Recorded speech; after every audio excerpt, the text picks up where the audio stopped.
पश्चिमबंग कलिकतारू आसी जगतसिंहपुर जिले में दिन मजुरिया भाव कार्य करुवा किछि लोकंकु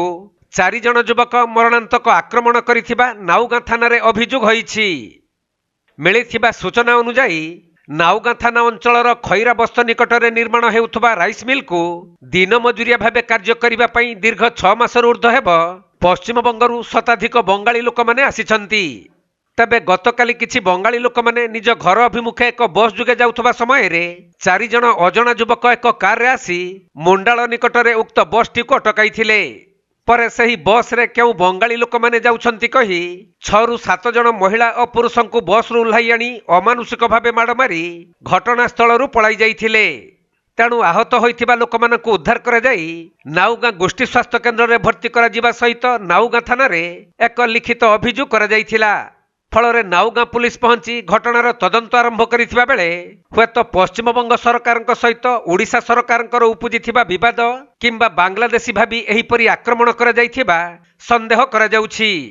सेपटे नाउगां पालसाही निकटरे मध्य पश्चिमबंगरू आसिथिबा किछि बंगाली लोकमानंकु आक्रमण करा जाइथिबा सूचना मिलिछि। जो घटना नाउगां अंचल रे चांचल्य सृष्टि करिछि। आमे कोलकाता ठारू ओडिशा आसीछि आमे पक्का काम करिवा पई ठीक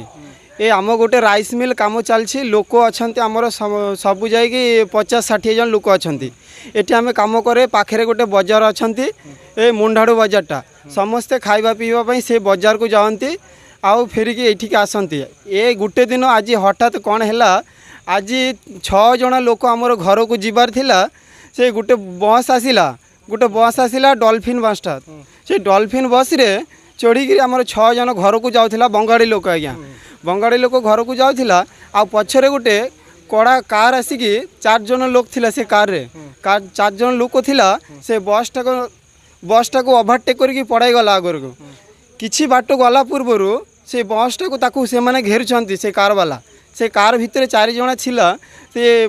बस को छिड़ा करिकी केते जन बंगाड़ी अछंती ताकू समस्ते बाड़ाई छंती ताकू उल्लाइकी बस रे उल्लाइकी समस्ते बाड़ाई ये आमर मालिक संगे तांकर कौन होईछि आमे किछि जानी नाहंती आज्ञा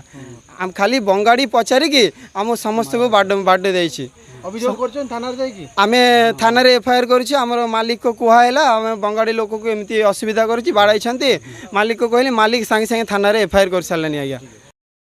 जगतसिंहपुर जिल्लारू वैष्णव राउळंक रिपोर्ट कोणार्क लाइव।